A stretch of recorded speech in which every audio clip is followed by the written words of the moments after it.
Students ఇప్పుడు మనం force and friction ఈ క్వశ్చన్ పేపర్ ఎనాలిసిస్ చూద్దాం. ఓకేనా? Which of the following have more net force? అంటే ఇక్కడ 4 ఇచ్చాడు కదా కేసులు. ఈ 4 కేసుల్లో నెట్ ఫోర్స్ ఎక్కడ ఎక్కువ ఉంది అంటున్నాడు. మనం ప్రతి స్టేజ్లో కూడా నెట్ ఫోర్స్ కనుక్కుందాం. ఇక్కడ చూడండి, ఈ 2 ఫోర్సులు ఇటు పని చేస్తున్నాయి, ఈ ఫోర్స్ ఆపోజిట్ గా పనిచేస్తుంది. నెట్ ఫోర్స్ ఎంత అన్నప్పుడు ఈ 2 సమ్ చేయండి, 7, ఇది ఒక 7. నెట్ ఫోర్స్ 0 అయింది కదా. నెట్ ఫోర్స్ కనుక్కోవాలంటే ఒక డైరెక్షన్ లో పనిచేసేవన్నీ కూడుకొని ప్లస్ పెట్టుకోండి, ఆపోజిట్ లో పనిచేసేవన్నీ కూడుకొని మైనస్ పెట్టుకోండి, అప్పుడు నెట్ ఫోర్స్ వచ్చేది 0. ఇక్కడ ఎంత నెట్ ఫోర్సు? ఆపోజిట్ గా ఉన్నాయి కాబట్టి 2 Newton.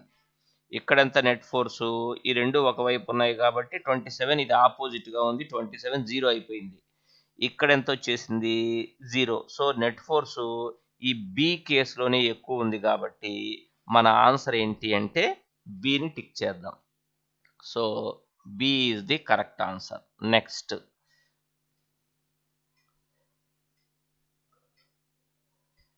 three forces are acting as shown in the figure. The net force is 0, then x is. ఇక్కడ నెట్ ఫోర్స్ 0 అంట. అలాంటప్పుడు మనం ఏం చేద్దామంటే ఈ 2 ఫోర్సులు ఒకవైపే ఉన్నాయి కదా, సో వాటి మొత్తం ఎంత అంటే 2x. ఇది ఆపోజిట్ గా ఉంది కదా, -17. ఇది net force is equal to 0 అని వాడే చెప్తున్నాడు. నెట్ ఫోర్స్ ఎలా కనుక్కోవాలి? ఒక డైరెక్షన్ లో పనిచేసేవన్నీ ప్లస్ పెట్టుకోండి, ఆపోజిట్ డైరెక్షన్ లో పనిచేసేవి మైనస్ పెట్టుకోండి. ఇలా వచ్చింది కదా. మరి అప్పుడు 2x is equal to 17, x is equal to 8.5 newton. కాబట్టి మన ఆన్సర్ ఏంటంటే 8.5. Next question, block A and B have masses of 2 kg and 3 kg respectively. ఇది 2 kg, ఇది 3 kg. The ground is smooth, అంటే నేల చాలా స్మూత్ గా ఉంది, ఫ్రిక్షన్ లేదు. P is an external force of 10 Newton. ఈ బయట నుంచి ఒక ఎక్స్టర్నల్ ఫోర్స్ అనేది ఈ కాంబినేషన్ మీద పనిచేస్తున్నది. Then the force exerted by B on A. B అనేది ఏ మీద ఎంత ఫోర్స్ పనిచేస్తుంది అంటున్నాడు. అప్పుడు మనం ఏం చేద్దామంటే first total force F is equal to MA నేను ఫార్ములా వేస్తున్నాను. టోటల్ F ఎంత? 10 ఈజ్ ఈక్వల్, టోటల్ మాస్ ఎంత? 2 + 3 5 ఇంటూ ఏ. అప్పుడు ఏ వచ్చేసి 2 మీటర్ పర్ సెకండ్ స్క్వేర్. అంటే ఈ ఫోర్స్ అప్లై చేయటం వల్ల ఈ 2 ఒకే వ్యవస్థలాగా జరుగుతాయి అన్నమాట. జరిగినప్పుడు ఈ మొత్తానికి కలిపి ఒకే యాక్సిలరేషన్ ఉంటుంది. ఎంత అంటే 2 మీటర్ పర్ సెకండ్ స్క్వేర్. ఓకేనా? ఇప్పుడు ఏ అనే బ్లాక్ బి అనే బ్లాక్ మీద ఫోర్స్ను అప్లై చేస్తుంది, అది కనుక్కోబోతున్నా నేను. Force exerted by A on B. అప్పుడు ఆటోమేటిక్ గా అంతే ఫోర్స్ బి ఏ మీద అప్లై చేస్తుంది, అదే వాడు కనుక్కోమన్నాడు. So force exerted by A on B అన్నా, force exerted by B on A అన్న ఒకటే. అది ఎంత అంటే దాన్ని F1 అనుకుందాము. ఇప్పుడు ఏ బి మీద పనిచేసే ఫోర్స్ ఎంత అంటే MA, సమ్ M2A. దీని మాస్ M కదా, M2. సో ఇది M2 అనుకోండి, ఇది M1 అనుకోండి. అప్పుడు ఏ అనేది బి మీద ఎంత ఫోర్స్ని అప్లై చేస్తుంది అంటే M2A. M2 ఎంత? 3 ఇంటూ ఏ ఎంత? 2. ఓవరాల్ గా 6 న్యూటన్. కాబట్టి మన ఆన్సర్ ఎంత అంటే 6 newton. So 6 newton is the correct answer. Next question, frictional force is కన్జర్వేటివా నాన్ కన్జర్వేటివ్ అంటే కన్ఫర్మ్డ్ గా నాన్ కన్జర్వేటివ్ ఫోర్స్. ఎందుకని అంటే కన్జర్వేటివ్ ఫోర్స్ ఎలా ఉంటుందంటే, ఇప్పుడు ఇది ఒక పాత్ అనుకో, ఒక బాడీని ఏ నుంచి బికు మూవ్ చేయాలంటే మనము వర్క్ చేయాలి కదా. 10 జౌల్స్ చేసామనుకో, ఆ బాడీని మరలా బి నుంచి ఏకి తేవాలంటే జరిగిన వర్క్ -10 జౌల్స్ అయితే అప్పుడు అది కన్జర్వేటివ్ ఫోర్స్. అంటే ఒక క్లోజ్డ్ పాత్లో టోటల్ వర్క్ డన్ 0 అయితే అది కన్జర్వేటివ్ ఫోర్స్. ఫ్రిక్షనల్ అలా ఉండదు. ఏ నుంచి బికు తీసుకెళ్ళటానికి మనం పని చేయాలి, మరలా బి నుంచి ఏకు తీసుకురావడానికి కూడా మనం పని చేయాలి. ఫ్రిక్షన్ ఎప్పుడు ప్రతిదాన్ని అపోజ్ చేస్తుంది. కాబట్టి ఇది కన్జర్వేటివ్ కాదు, నాన్ కన్జర్వేటివ్ ఫోర్స్. ఓకేనా? Next, A particle is simultaneously acted upon by two forces equal to 4 Newton and 3 Newton. The net force on the particle is. ఒక పార్టికల్ మీద రెండు ఫోర్సులు పనిచేస్తున్నాయి. అవి ఏమేంటి అంటే, ఇక్కడ ఇదే కదా ఒక ఫ్లోర్ అనుకోండి, దీని మీద రెండు ఫోర్సులు పనిచేస్తున్నాయి. సారీ, ఇక్కడ రాస్తా పార్టికల్ని. దీని మీద ఒక ఫోర్స్ F1 ఎంత, 4 న్యూటన్. F2 ఎంత, 3 న్యూటన్. రిజల్ట్ ఎంత ఉంటుందంటే, ఈ రెండు ఫోర్సులు ఒకే డైరెక్షన్లో ఉంటే రిజల్టెంట్ 7 న్యూటన్ ఉంటుంది. ఈ రెండు ఫోర్సులు ఆపోజిట్ డైరెక్షన్లో ఉంటే రిజల్టెంట్ 1 న్యూటన్ ఉంటుంది. ఈ రెండు పర్పెండిక్యులర్గా ఉంటే ఈ రెండు ఫోర్సులు, అప్పుడు రిజల్టెంట్ ఎంత అంటే √4² + 3² 5 న్యూటన్ ఉంటుంది. ఈ రెండింటి మధ్య ఎంతైనా యాంగిల్ ఉంటే అప్పుడు రిజల్టెంట్ వేరుగా ఉంటుంది. సో రిజల్టెంట్ ఎంత అని అడిగినప్పుడు మినిమం రిజల్టెంట్ ఏమో 1 న్యూటన్, మ్యాక్సిమం రిజల్టెంట్ ఏమో 7 న్యూటన్, ఇంకా మిగిలినంత మధ్యలో ఉంటుంది. కాబట్టి రిజల్టెంట్ ఎంత అన్నప్పుడు మీరు ఏం చెప్పాలంటే 1 న్యూటన్ నుంచి 7 న్యూటన్ మధ్యలో ఉంటుంది అని చెప్పాలి. సో మన ఆన్సర్ అది. ఇప్పుడు ఫర్ ఎగ్జాంపుల్ నేను ఇంకొకటి చెప్తాను. నేను ఒక ఫోర్స్ 10 న్యూటన్, ఇంకొకటి ఏమో 17 న్యూటన్, రిజల్టెంట్ ఎంత ఉంటుంది అన్నప్పుడు ఈ రెండు సమ్ చేయండి. 27 న్యూటన్ నుంచి ఈ రెండు తీసేయండి, 7 న్యూటన్ల మధ్య రిజల్టెంట్ ఉంటుంది. అర్థమైందా? అది చెప్పాల్సింది మీరు. ఒకవేళ ఇంకొక రకంగా అడుగుతాడు క్వశ్చన్ని, ఇదొక ఫోర్స్ ఇదొక ఫోర్స్ కదా, రిజల్టెంట్ 5 న్యూటన్ ఉండొచ్చునా అంటాడు. రిజల్టెంట్ 5 న్యూటన్ ఉండే ఛాన్సే లేదు. ఎందుకంటే మినిమం ఎంత రిజల్టెంట్ 7 న్యూటన్, మ్యాక్సిమం ఎంత 27 న్యూటన్. సో ఈ రెండింటి మధ్యనే రిజల్టెంట్ ఉంటుంది, కానీ 5 న్యూటన్ ఎట్లా ఉంటుంది? సో అలా ఐడెంటిఫై చేయాలి మీరు. కాబట్టి ఇక్కడ ఆన్సర్ ఎంత అంటే ఇక్కడ ఉంది చూడండి, రిజల్టెంట్ ఫోర్స్ వేటి మధ్య ఉంటుంది అనేది ఇక్కడ ఇచ్చున్నాడు, అది answer. Next question, 2 bodies of masses 6 kg and 3 kg are tied to the ends of a string which passes over a frictionless pulley of Atwood machine. Then the acceleration in the downward direction of the body. ఈ Atwood machine మీకు బాగా తెలిసి ఉండాలి, డైరెక్ట్గా కూడా వేసేయచ్చు అనమాట. ఇక్కడ చూడండి, ఇది ఏంటంటే చిన్న పుల్లి. ఈ పుల్లి మీద ఒక రోప్ ఉంది. ఇక్కడ ఒక మాస్ వేలాడుతున్నది, M1 ఎంత అంటే 6 kg.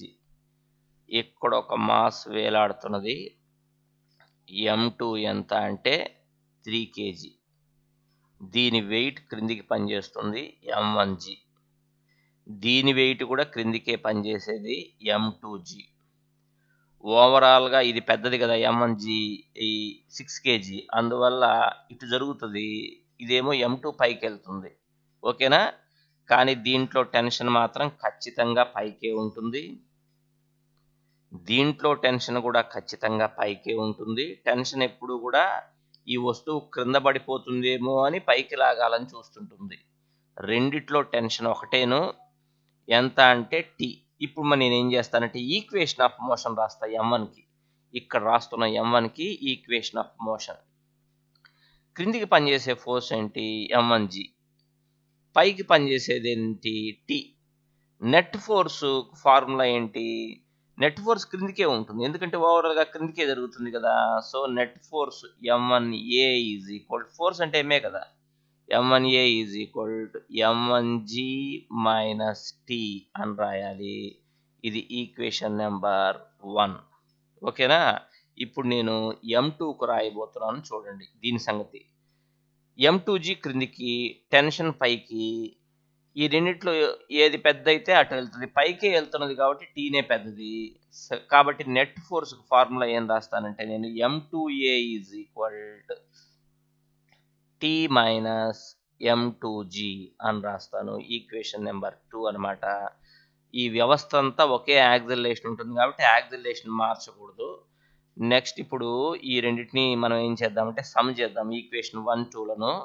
అప్పుడు ఇక్కడ రాస్తాను m1 plus m2 into a is equal T cancel అయిపోతుంది కదా, minus plus. So m1 minus m2 into g. నాకు కావాల్సింది ఏంటి, యాక్సిలరేషన్ కదా. A is equal m1 minus m2 by m1 plus m2 into g. ఇది డైరెక్ట్గా యాక్సిలరేషన్కి ఫార్ములా. ఇలా నేను డిరైవ్ చేశాను. తర్వాత టెన్షన్ కూడా కనుక్కోమంటాడు. 2m1 m2 by m1 plus m2 into G.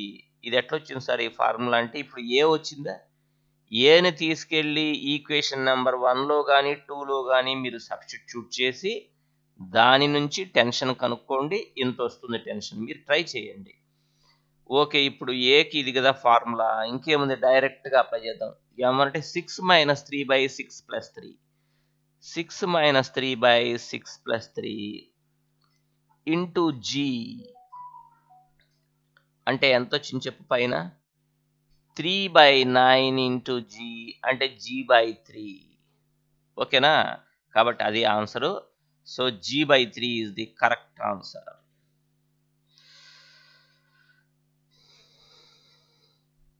A block A of mass 7 kg is placed on frictionless table. A thread tied to it passes over a frictionless pulley and carries a body of mass 3 kg at the other end.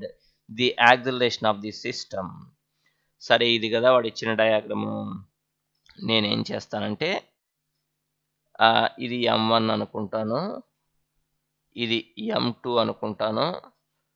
ఇక్కడ wait ఎంత అంటే m1g, ఇక్కడ tension ఎంత అంటే T, ఇక్కడ tension ఎంత అంటే T, ఇది m2. ఇప్పుడు ఫస్ట్ m1 సంగతి ఇక్కడ రాస్తున్నాను. m1 ఓవరాల్గా క్రిందికే కదా జరిగేది, నెట్ ఫోర్స్ క్రిందికే కదా ఉండేది. కాబట్టి m1a ఈజ్ ఈక్వల్ m1g క్రిందికి పనిచేస్తున్నది, టీ పైకి పనిచేస్తున్నది. క్రిందికి పనిచేసే m1gనే పెద్దది, ఎందుకనంటే ఓవరాల్గా క్రిందికి జరుగుతుంది కాబట్టి నెట్ ఫోర్స్ కనుక్కునేటప్పుడు పెద్ద దాంట్లోంచి చిన్నది తీసేయాలి. సో m1g మైనస్ టీ అని రాస్తున్నాను. ఇది ఈక్వేషన్ నెంబర్ 1. మరి ఇప్పుడు నేను నెక్స్ట్ m2కు రాయాలి కదా.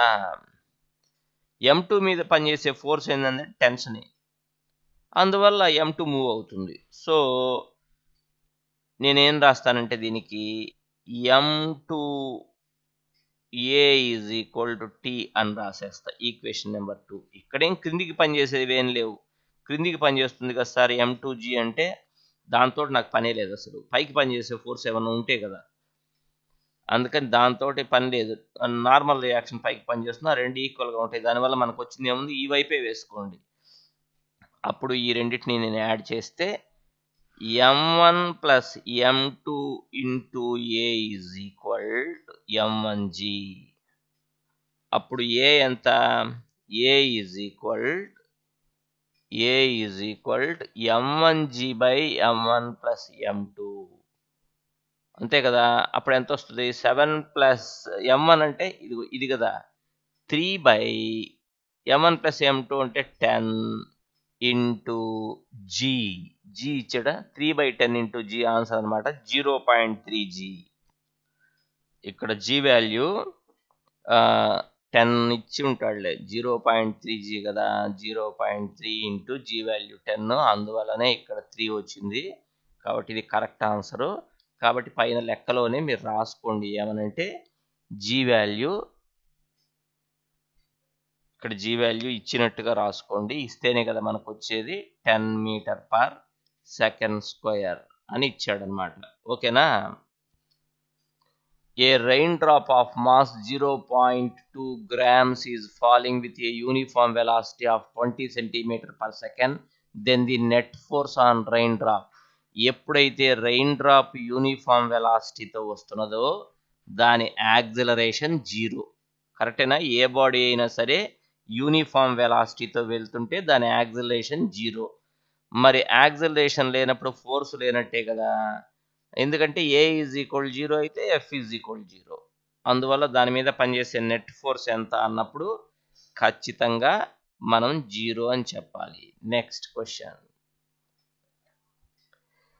3 blocks A, B, C weighing 1, 8, 27 kg.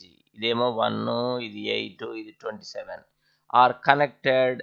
ఇవన్నీ ఈ మూడు కనెక్ట్ అయినాయి విత్ అన్ ఇన్ఎక్స్టెన్సిబుల్ స్ట్రింగ్ గట్టి స్ట్రింగ్ అనమాట. Are moving on a smooth surface. T3 is equal to 36. T3 ఇచ్చాడు 36 న్యూటన్, T2 కనుక్కోమన్నాడు. సరే, ఇప్పుడు నేనేం చేస్తానంటే T3 అనే ఫోర్స్ ఈ మూడిటి మీద పనిచేస్తున్నది కదా డెఫినెట్గా. అందువల్ల దానికేసేటప్పుడు ఏం చేయాలంటే T3 is equal to M1 plus M2 plus M3 into A అని వేయాలి. ఎందుకని? నేను వేసిన formula F is equal to MA ఫార్ములానే. ఆ ఫార్ములానే నేను T3కి వేసా. మరి T3 మూడిటి మీద పనిచేస్తున్నది కదా, అందువల్ల ఇలా వేసా. T3 ఎంత ఇచ్చాడు వాడు? 36 ఇచ్చాడు కాబట్టి 36 ఈజ్ ఈక్వల్ టు ఈ మూడు సమ్ చేస్తే 1, 8, 9, 27, 9 అంటే 36A. అంటే ఓవరాల్గా నాకు ఏ ఎంత వచ్చింది? 1 మీటర్ పర్ సెకండ్ స్క్వేర్ అని వచ్చింది ఏ. ఓకేనా? సరే, బాగానే ఉంది, రైట్. నెక్స్ట్ వాడు T2 కదా కనుక్కోమన్నది. T2కు సంబంధించి ఏమనేస్తారు ఈక్వేషన్? ఈ రెండింటి మీదనే కదా పనిచేస్తున్నది. So M1 plus M2 into ఏ అని వేయాలి. అప్పుడు M1 ఎంత? 1 ప్లస్ M2 ఎంత? 8 ఇంటూ ఏ ఎంత? 1. సో 9. మన ఆన్సర్ ఎంత అంటే 9 Newton. Next question. 3 blocks of masses 2 kg, 3 kg, 5 kg are connected with a light string and are then placed on a frictionless surface as shown in the figure. The system is pulled by a force. ఇట్లా లాగుతున్నాం అన్నమాట 10 newton force తోటి. Then tension T1. T1 అంటే ఇక్కడ వేయాలి. ఇదేమో T1, ఇదేమో T2. ఇప్పుడు మీరు ఏం చేస్తారంటే 10 న్యూటన్ ఫోర్స్ అనేది ఈ మూడిటి మీద పనిచేస్తుంది కదా, ఇందాక వేసినట్టే వేస్తున్నాను నేను. F is equal to MA formula. అంటే అప్పుడు 10 ఈజ్ ఈక్వల్ ఈ మూడిటిని సమ్ చేయాలి కదా, 2 + 3 5, 5 + 5 10A. అంటే A is equal to 1 metre per second square వచ్చేసింది.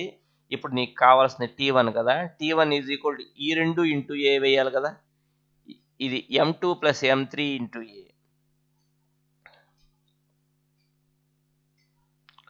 ఒకవేళ T2 అడిగితే M3A వేయాలి అంతే. అప్పుడు ఈజ్ ఈక్వల్ 3 + 5 8A. అంటే 8 × 1 8 న్యూటన్. ఓకే, కాబట్టి మన ఆన్సర్ ఎంత అంటే 8 Newton. Next question. 3 blocks of masses M1, M2, M3 are connected by massless string as shown on a frictionless table.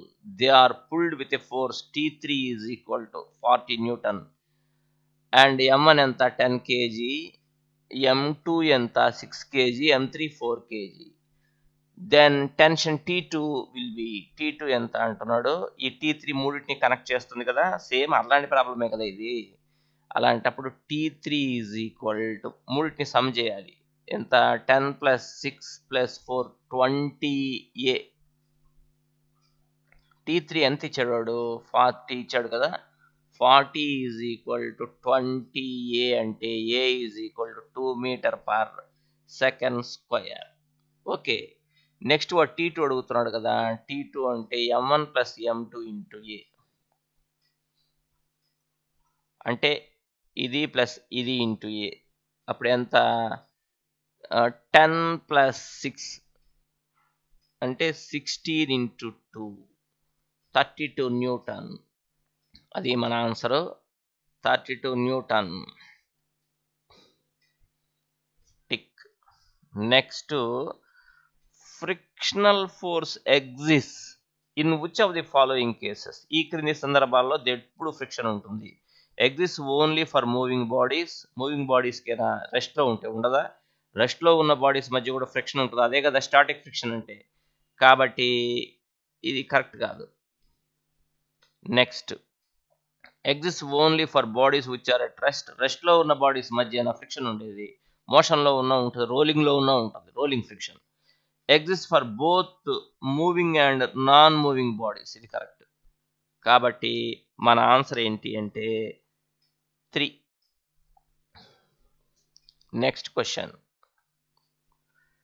The limiting friction between two bodies in contact is independent of. ఈ frictional force అనేది nature of surface, స్పర్శతలాల స్వభావం మీద ఆధారపడుతుంది. కాబట్టి ఇది ఆధారపడుతుందని చెప్పాలి, area of contact మీద ఆధారపడదు. ఇదే మన answer. Next, all the above కాదు, ఏం కాదు. కాబట్టి నార్మల్ రియాక్షన్ మీద డిపెండ్ అవుతుంది. ఫ్రిక్షనల్ ఫోర్స్ అనేది నార్మల్ రియాక్షన్ మీద డిపెండ్ అవుతుంది.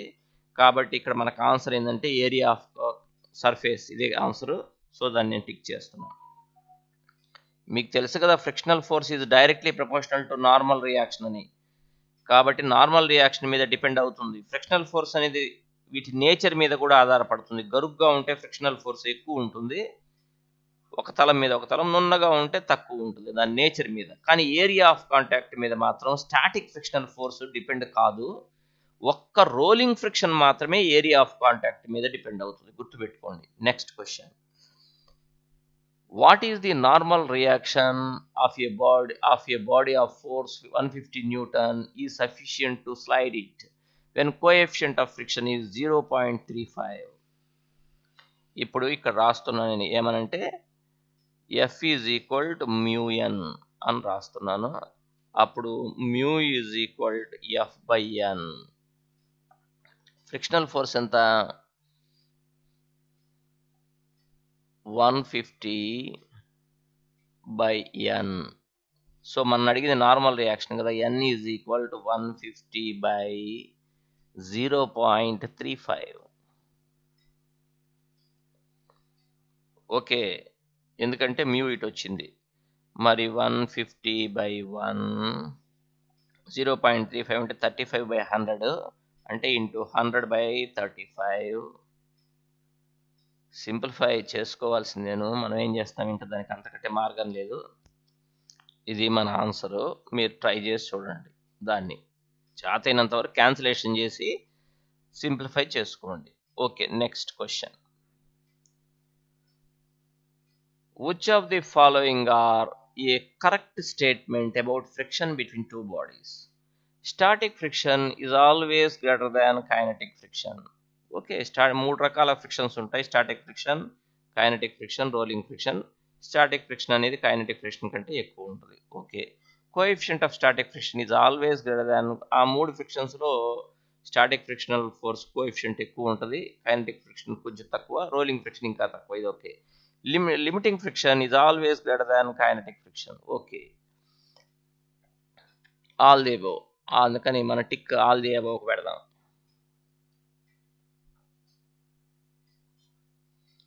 If the normal force is doubled, frictional force is mu is equal to F/n కదా. నార్మల్ రియాక్షన్ 2n చేసామనుకో, డబుల్ చేయటం అంటే అదే కదా, ఫ్రిక్షనల్ ఫోర్స్ కూడా 2F అవుతుంది. ఆ రెండు ఒకదానికొకటి ప్రపోర్షనల్, మ్యూ మాత్రం కాన్స్టెంట్గా ఉంటుంది. కాబట్టి గుర్తుపెట్టుకోండి, నార్మల్ రియాక్షన్ డబల్ చేస్తే కోఎఫిషియంట్ ఆఫ్ ఫ్రిక్షన్ మారదు. ఒక క్వశ్చన్ అట్టు అడుగుతాడు, ఏమవుతుంది కోఎఫిషియంట్ ఆఫ్ ఫ్రిక్షన్ అనేది, అదేం మారదు. నార్మల్ రియాక్షన్ డబల్ చేస్తే ఫ్రిక్షనల్ ఫోర్స్ డబల్ అవుతుంది. నార్మల్ రియాక్షన్ ట్రిపుల్ చేస్తే ఫ్రిక్షనల్ ఫోర్స్ ట్రిపుల్ అవుతుంది. కానీ మ్యూ మాత్రం అంతే ఉంటుంది. కాబట్టి ఆన్సర్ ఏంటంటే డబుల్డ్ అనేది answer correct. Next, dimensional formula of coefficient of friction. Coefficient of friction అనేది mu is equal frictional force by normal reaction force. న్యూమరేటర్లో ఫోర్స్ ఉంది, డినామినేటర్లో ఫోర్స్ ఉంది, కాబట్టి క్యాన్సిల్ అయిపోతాయి. దీనికి అసలు డైమెన్షన్లెస్ ఫిజికల్ క్వాంటిటీ, ఇది యూనిట్స్ కూడా లేవు మ్యూకు. కాబట్టి దాని dimensions m/0, l/0, t/0. When a person is walking towards the north on a rough horizontal road, then the direction of friction acting on his feet is. ఇది కొంచెం confusing పెట్టాను, జాగ్రత్తగా చూడండి. ఇలా రోడ్డు ఉంది, ఒకడు ఏం చేస్తున్నాడంటే నార్త్ వైపు వెళ్తున్నాడు. మీరేమనుకుంటారంటే నార్త్ వైపు వెళ్తున్నాడు కదా, మోషన్ నార్త్ వైపు ఉంది కదా, అప్పుడు ఫ్రిక్షన్ అనేది ఇటు ఆపోజిట్ కదా ఉండేది, ఫ్రిక్షనల్ ఫోర్స్ సౌత్ కదా అని మీరు అనుకుంటారు. అలా కాదు. ఎందుకని అంటే వాడు నార్త్ వైపు వెళ్తున్నప్పుడు ఇలా నార్త్ కదా, వాడి కాళ్ళతోటి వెనక్కు నెడతాడు నేలని. అంటే వాడి కాళ్ళతోటి వెనక్కు నేలను నెడుతున్నాడంటే వాడు బలాన్ని సౌత్ వైపు ప్రయోగిస్తున్నాడు. ఇక్కడ సౌత్ వైపు బలం ఉంది కాబట్టి ఈ బలానికి వ్యతిరేకంగా ఫ్రిక్షనల్ ఫోర్స్ ఇటు ఉంటుంది నార్త్ వైపు. సో ఫ్రిక్షన్ నార్తే ఉంటుంది. గమనించారా మీరు? వాడు నార్త్ వైపు వెళ్తున్నాడంటే నడుచుకుంటూ వాడి కాళ్ళతోటి నేలను వెనక్కు నెడుతున్నాడు అనమాట. అంటే వాడి బలాన్ని సౌత్కు ప్రయోగిస్తున్నాడు. బలం సౌత్ ఉంది కాబట్టి దానికి ఆపోజిట్గా ఫ్రిక్షన్ ఉంటుంది. సో ఇలా పెట్టాలి. కాబట్టి ఫ్రిక్షనల్ ఫోర్స్ ఎటుందంటే నార్త్ వైపే ఉంటుంది. టువర్డ్స్ నార్త్ అనేది కరెక్ట్ ఆన్సర్. కేర్ఫుల్గా అబ్జర్వ్ చేసి పెట్టాలి. Next, a block slides with an initial velocity of 10 meters per second on a rough horizontal surface. It is brought to rest after covering a distance of 50 meters. Then coefficient of kinetic friction is.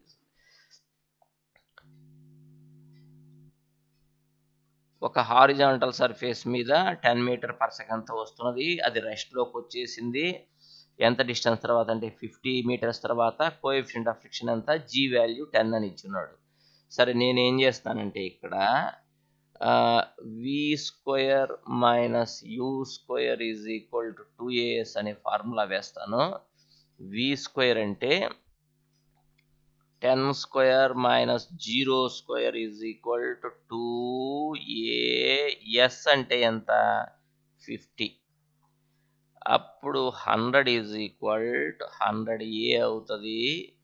A is equal to 1 metre per second square అవుతుంది. ఓకేనా? A వచ్చేసింది కదా. A is equal to, of course negative యాక్సిలరేషన్లే, ఇది negative acceleration minus వస్తుంది ఎందుకంటే వి 0 కదా. నేను రివర్స్ సబ్స్టిట్యూట్ చేశాలే, పర్లేదు, దానివల్ల నష్టమేం లేదు. A is equal to mu g, ఇది formula. A is equal to mu g అనేది మీకు తెలియకపోతే గుర్తుపెట్టుకోండి జాగ్రత్తగా. అప్పుడు మ్యూ ఎంత? ఏ బై జీ కదా. ఏ ఎంత వచ్చింది? 1. జీ వాడు 10 ఇచ్చాడు అంటే 0.1 అనమాట coefficient of friction. Coefficient of friction ఎంత అంటే 0.1. Next 20 question. When a block of weight 40 Newton is pushed by a force 20√3 Newton, making an angle 30 degrees with the vertical, the frictional force is 14 Newton. The coefficient of friction is. అది మన problem. సరే, జాగ్రత్తగా చూడండి. ఇది horizontal surface, దాని మీద ఒక black ఉంది.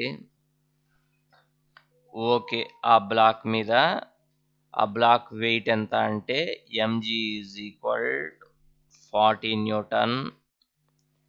దాని మీద ఒక ఫోర్స్ పనిచేస్తున్నది. ఆ ఫోర్స్ ఎంత అంటే ఎఫ్ ఈజ్ ఈక్వల్ 20√3 న్యూటన్. దాని 2 కాంపోనెంట్స్గా ఇలా విడగొడితే ఇక్కడ తీటా అనుకుంటే ఇది ఎఫ్ కాస్ తీటా. మరి ఇది ఎంత అంటే ఎఫ్ సైన్ తీటా. వర్టికల్ తోటి 30 డిగ్రీస్ కదా, అప్పుడు హారిజాంటల్ తోటి 60 డిగ్రీస్ యాంగిల్. ఇక్కడ వాడు ఇచ్చాడు 30 అని. సరే, ఇప్పుడు ఏం చేద్దామంటే ఫ్రిక్షనల్ ఫోర్స్ ఎంతో రాసుకుందాం. Small f is equal 40 newton. ఓకేనా? ఇప్పుడు నార్మల్ రియాక్షన్ కనుక్కుంటున్నా నేను. నార్మల్ రియాక్షన్ అంటే క్రిందికి పనిచేసి ఎంజీకి ఈక్వల్గా ఉంటుంది. మామూలుగా అయితే ఎన్ ఈజ్ ఈక్వల్ టు ఎంజీ, కాబట్టి పైకి కూడా ఒక ఫోర్స్ ఉంది కదా, ఎఫ్ సైన్ తీటా. అప్పుడు N is equal to m g minus F sine theta అవుతుంది. ఈ ఎంజీ వచ్చేసి ఇక్కడ 40 అని ఇచ్చాడు, కానీ నాకు తెలిసి ఇది 100 అనుకుంటున్నాను. నేను ఒకసారి చేశాను, ఆన్సర్ రాదు. లేకపోతే మీరు కూడా ట్రై చేయండి, ఏది కరెక్ట్ మీకు తెలుస్తుంది. ఇది 100 అని నేను కరెక్షన్ చేస్తున్నా. అప్పుడు 100 మైనస్ ఎఫ్ ఎంత? 20√3 సైన్ 60. సైన్ 60 అంటే √3/2. So 10 into 3 30. 100లోంచి 30 పోతే 70. ఓకేనా? అప్పుడు mu is equal to F/n కదా. F అంటే ఎంత? 14/n అంటే ఎంత? 70. 14 5ల 1/5 అంటే 0.2. So answer 0.2. 0.2 is the right answer. Next question. A cube of 10 Newton rests on a plane of coefficient of friction 0.6. The slope of the plane is 3/5. The minimum force required to start the cube moving up the plane is. ఇది కూడా చూడండి మీరు జాగ్రత్తగా. ఇదేంటిది? Horizontal surface. ఇదేంటిది? Inclined plane. ఇక్కడ ఇది theta అంటే యాంగిల్ ఆఫ్ ఇంక్లినేషన్. దీని మీద ఒక క్యూబ్ ఇలా ఉంది. దాని వెయిట్ ఎంత? mg. కరెక్టేనా? ఆ mg ఎంత అంటే 10 న్యూటన్ అని వాడు ఇచ్చాడు. Coefficient of friction mu is equal to 0.6. The slope అంటే 3/5 అంటే opposite side by adjacent side అనమాట. అంటే ఎలా అంటే ఫర్ ఎగ్జాంపుల్ స్లోప్ అంటే ఆపోజిట్ సైడ్ 3 అయితే ఇదిగో ఇది 5.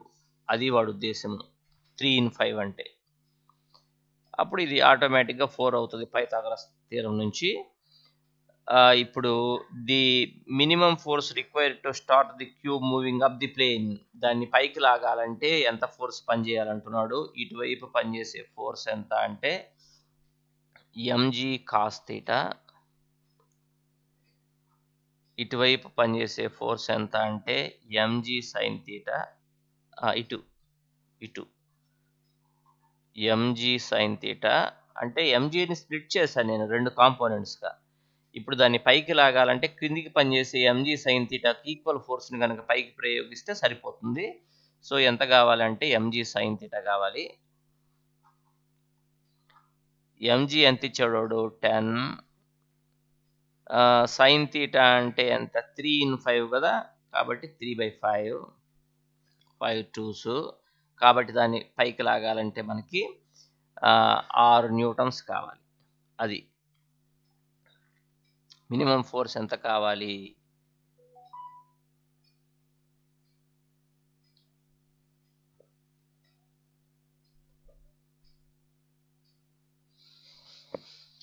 Next, a cube of 10 Newton rests on a plane of coefficient of friction 0.6. The slope of the plane is 3/5. The minimum force required to start the cube moving up the plane is. అది question అనమాట. సరే ఇది జాగ్రత్తగా చూద్దాం మనం ఎలా చేయాలి అనేది. ఇదేంటిది? Horizontal plane. ఇక్కడ రాస్తున్నాను నేను హారిజాంటల్ ప్లేన్. ఇది హారిజాంటల్ ప్లేన్. ఇదేంటి అంటే ఇన్క్లైన్డ్ ప్లేన్. దాని మీద ఒక క్యూబ్ ఇలా ఉంది. ఆ క్యూబ్ వెయిట్ ఎంత అంటే mg. అది డైరెక్ట్గా మనకి ఇచ్చేసాడు. ఎంతని? 10 న్యూటన్. ఈ mgని 2 కాంపోనెంట్స్గా విడగొట్టచ్చు. ఇక్కడ థీటా అయితే ఇదేమో mg కాస్ థీటా. ఎప్పుడైనా ఇది నేర్చుకోవాలి ఈ డయాగ్రామ్. ఇదేమో mg సైన్ థీటా. ఓకే, దాన్ని మనం పైకి లాగాలని చూస్తున్నాము. కాబట్టి మనం ఎంత ఫోర్స్ అప్లై చేయాలా అంటున్నాడు. పైకి లాగాలంటే ఫ్రిక్షనల్ ఫోర్స్ కూడా క్రిందికే ఉంటుంది. కాబట్టి 2 ఫోర్సులు క్రిందికి పనిచేస్తున్నాయి. Frictional force mg sine theta. So మనం పైకి లాగాలి అంటే F ఈజ్ ఈక్వల్ ఆ రెండిటికి సరిపడా ఫోర్స్ అప్లై చేయాలి. అంటే mg sine theta plus F. అంత ఫోర్స్ అప్లై చేస్తే కానీ పైకి రాదు. అంటే mg sine theta plus F అంటే మీకు తెలుసా? F is equal to mu N అని తెలుసు కదా మీకు. మ్యూ ఇంటూ ఎన్ అంటే ఇక్కడ చూడండి mg కాస్ థీటాకు ఈక్వల్గా ఎన్ ఉంటుంది. కాబట్టి ఎన్కు బదులు mg కాస్ థీటా రాస్తున్నా. అప్పుడు ఏమొచ్చింది నాకు ఎఫ్కు బదులు m g sine theta plus mu m g cos theta. Okay, అప్పుడు ఎంత వస్తుందంటే m g sine theta plus mu ఎంజీలో ఎంజీ కామన్ తీస్తా, sine theta plus mu cos theta. Okay, m g ఎంత ఇచ్చాడు వాడు 10 సైన్ థీటా కావాలి. 3/5 అంటున్నాడు కదా, ఇక్కడ డయాగ్రామ్ వేసుకుందాం. ఇది ఇక్కడ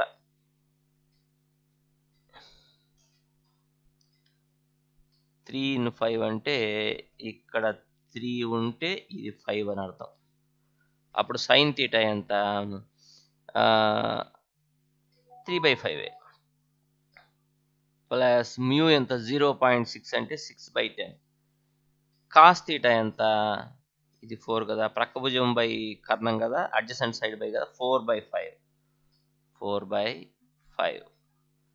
అప్పుడు 2 2s 2 5s అంతేనా? ఓకే, క్యాన్సిలేషన్ ఇక్కడే చేసేద్దాంలే. ఎట్లా 2 3s 2 5s దీన్నింటినే ఉంచేద్దాంలే. అప్పుడు 3/5 నేను కామన్ తీస్తా, 10 × 3/5 బయటికి తీసేస్తే ఇక్కడ మిగిలేది 1 ప్లస్ 4/5 మిగులుతుంది.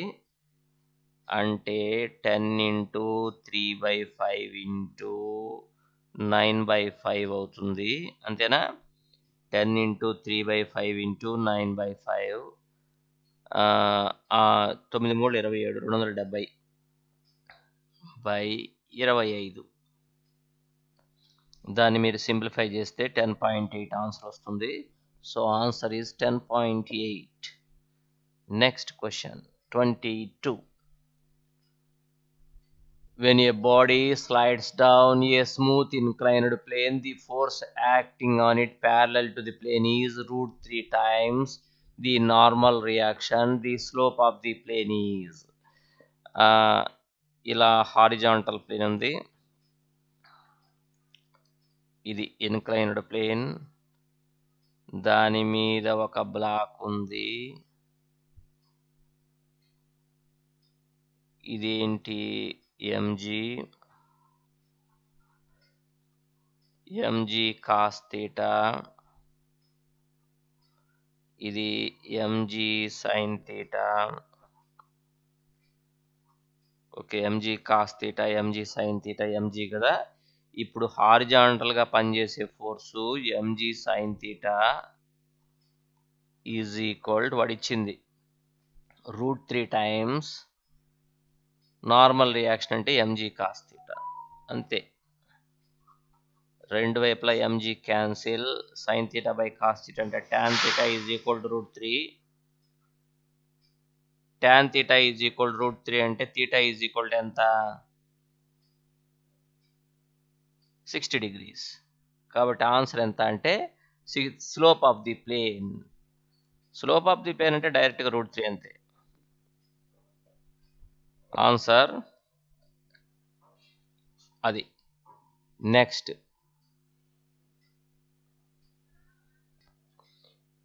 A inclined plane rises 7 × 25. A block placed on this plane is just about to slide down. The coefficient of static friction. ఆ ఇన్క్లైన్డ్ ప్లేన్ ఫస్ట్ మనం వేసుకోవాలి. ఇదిగో ఇదేమో హారిజాంటల్ ప్లేన్, ఇదేమో ఇన్క్లైన్డ్ ప్లేన్, ఇదేమో థీటా, దీని మీద ఒక బ్లాక్ ఉంది. ఆ బ్లాక్ వెయిట్ ఇలా పనిచేస్తుంది ఎంజీ. ఇదేమో ఎంజీ కాస్ థీటా,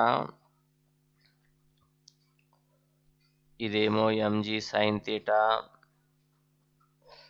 అది జారటానికి సిద్ధంగా ఉంది అంటే అలాంటప్పుడు frictional force is equal m g sine theta అవుతుంది. Normal reaction is equal m g cos theta అవుతుంది. అప్పుడు మ్యూ ఎంత అంటే F/n అని మీకు తెలుసు. అంటే MG sine theta by MG cos theta సింపుల్గా tan థీటా అనమాట. థీటా ఎంత ఇచ్చాడు 7 × 25 అంటే ఇలా వేసుకోండి. ఇది 7 అయితే ఇది 25 అని అర్థం. ఆటోమేటిక్గా పైథాగరస్ థియరం నుంచి ఇది 24 అవుతుంది.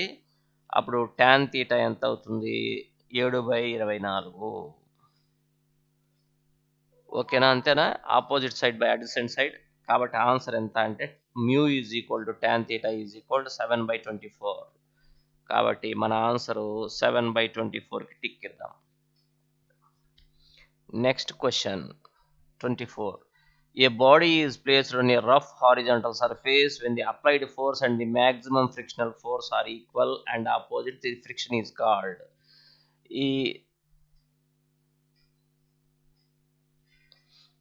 When the applied force and the maximum frictional force are equal, అలాంటప్పుడు దాన్ని లిమిటింగ్ ఫ్రిక్షన్ అంటారు. కాబట్టి ఆన్సర్ ఏంటి అంటే limiting friction. Next question, last one.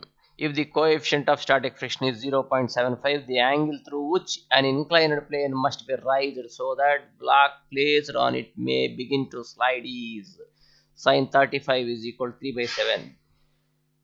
Coefficient of the angle through which the inclined plane. సరే, ఇప్పుడు ఏం చేద్దామంటే మనం ఇలా హారిజాంటల్ సర్ఫేస్ వేసేస్తున్నా, ఇలా ఇన్క్లైన్డ్ ప్లేన్ వేసాను, థీటా ఇది.